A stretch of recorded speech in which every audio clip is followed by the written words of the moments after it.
He's led major corporations. He possesses a deep understanding of how jobs are created and how to grow our economy. This is the guy who's actually been out in the private sector, been a part of business. Frankly, my first reaction is that sounds like a good idea. Bipartisanship has broken out, at least when it comes to the president's choice for White House Chief of Staff. Republicans like Bill Daley, and Top Line begins right now.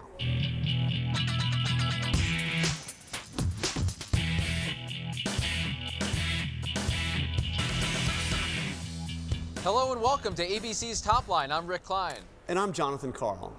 Every day at noon Eastern, we're right here bringing you the latest in politics. It's twitter.com/Rick Klein, twitter.com/John Carl. John, the first week of the 112th Congress has almost come to a close. What do you know today?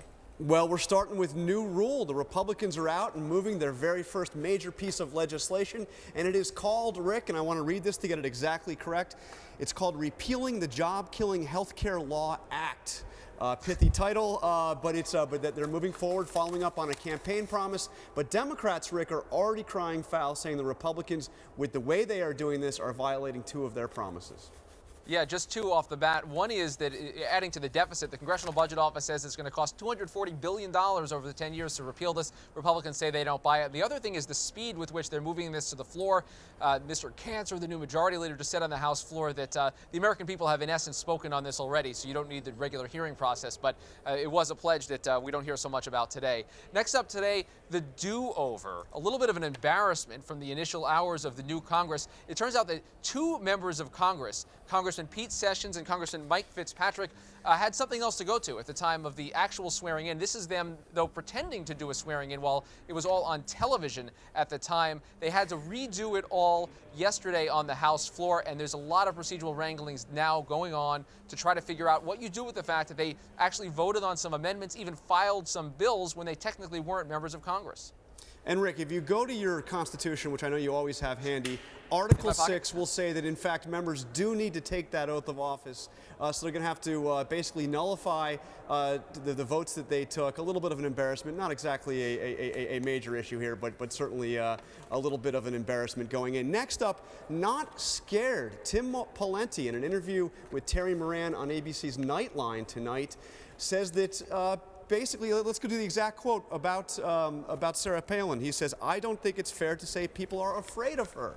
And he certainly isn't afraid of Sarah Palin.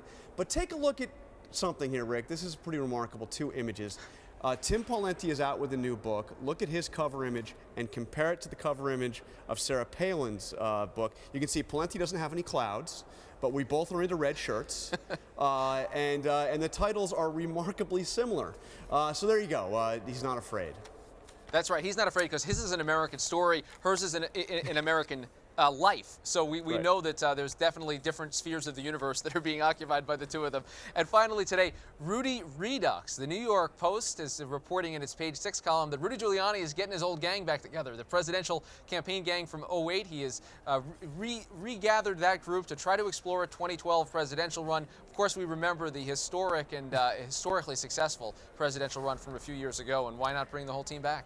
Right. If I remember, the strategy was skip Iowa, skip New Hampshire, skip South Carolina, and then start worrying about winning something after that.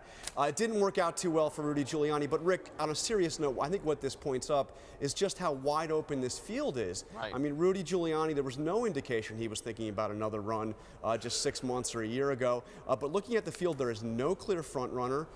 There's no front runner at all. I mean, perhaps Mitt Romney, but many think he's got fatal flaws. But we are joined by somebody here on Top Line, a guest we always love to have on the show, Congresswoman Michele Bachmann of Minnesota. Thank you so much for joining us. Thank you for inviting me. Now, if there's anybody up here on Capitol Hill that is a straight shooter, answers questions directly, it's Michele Bachmann. So I want to ask you a very simple yes or no question. Are you thinking about running for president?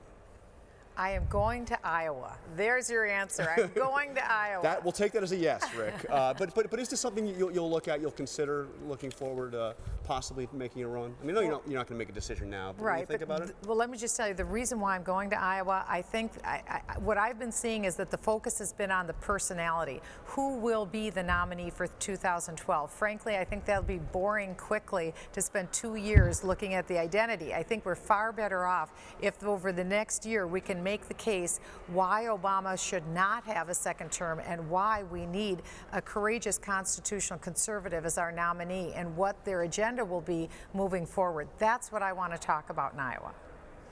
All right, Rick? that's actually a pretty straightforward answer. I can respect that, Congresswoman. I want to ask you about some of the action going on Capitol Hill today. There's going to be a vote to repeal the Obama health care law. Now, we know this isn't going anywhere. Why go through the motions in doing this when the president's made clear he'd veto it? If it even got there, it's the Senate's not going to take this up. Well, we don't know that to be true, that it's not going to go anywhere. We need to do what we said we were going to do during the campaign. We're an independent body.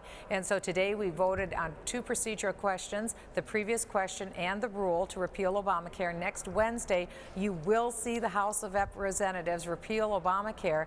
And then the question is the Senate. Now, remember, there are Democrats like, for instance, Joe Manchin in West Virginia, who campaigned on repealing Obamacare. It's a long shot, but it's possible that the Senate also could vote on the repeal. You know how these votes are. You don't necessarily get them the first time around, but we're committed to the full-scale repeal of Obamacare. I want to, I appreciate Rick getting to today's agenda, but I do want to get back to the presidential field again. I mean, you make a point about getting a strong constitutionalist to run.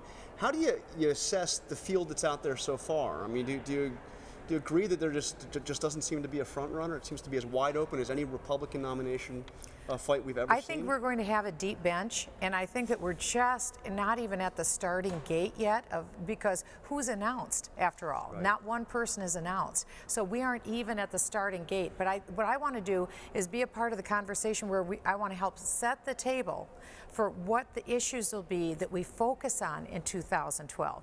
For instance, this repeal of Obamacare, continually raising the debt ceiling. What are we going to do about national security? What are we going to do about homegrown terrorists? All of these issues, we want to set the table and focus on that, on the failures in the Obama administration, and also what we need to do to continue to light the lamp of liberty moving forward. What is the timeline, though? I mean, what do you think? When does a decision have to be made, and when would, like, for you, when you Excellent look at this? question. Excellent. Because I think that the next year should be focused on setting the table for this national narrative.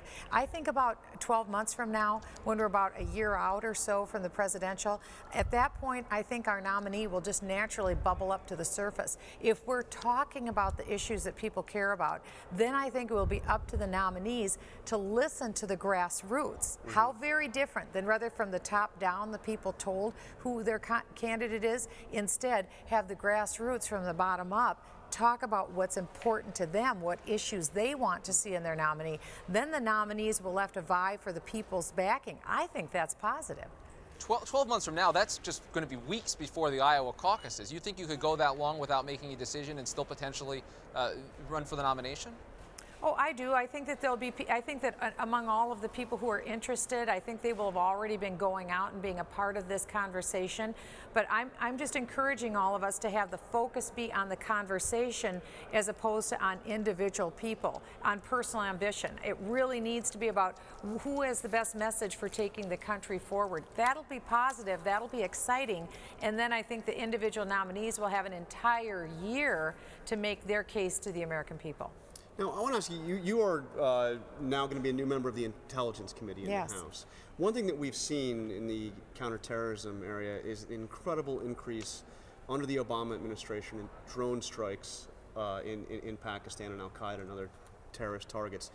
This is something that's, talked about as something that shows how serious the administration is about this issue.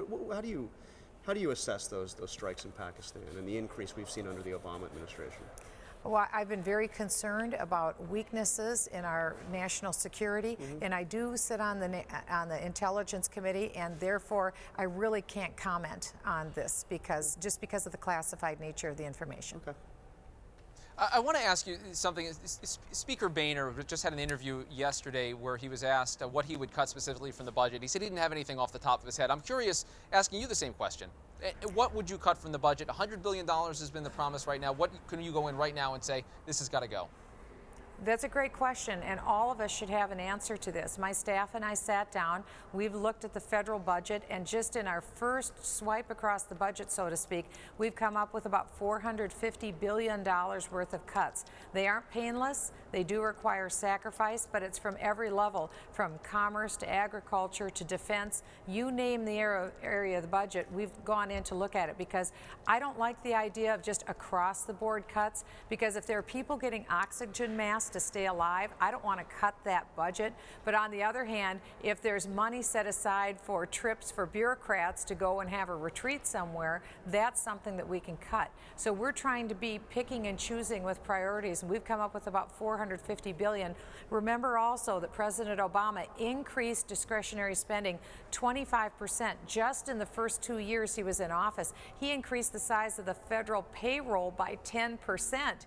And so we can at least start by cutting back the federal payroll 10% and cutting back discretionary spending 25%. But we can move beyond that. So we have at minimum $450 billion worth of cuts. All right, we look forward to seeing those specifics. We're almost out of time. Just quickly, what are the plans for the Tea Party caucus in the House? We're so excited. Justice Antonin Scalia has agreed to be our first speaker with the Tea Party caucus. That's the first hour before we go in for voting. Can you imagine how magnificent this will be? Members of Congress wrapping our minds around these founding documents. We'll have a series of constitutional scholars come in and teach constitutional seminars, both to Democrat and Republican, because the Constitution isn't a partisan document, and we've invited members of the Senate to join us as well. I think this has the potential to change the culture of Washington by having these classes on the Constitution. People can find out more about this at my Facebook site, Michele Bachmann Facebook. All right, we look forward to that and hope you'll invite us along for some of those sessions. Thank you. We'd love to have you. All right, great. Thank you very much. Thank you. Congressman Michele Bachmann. Thank you.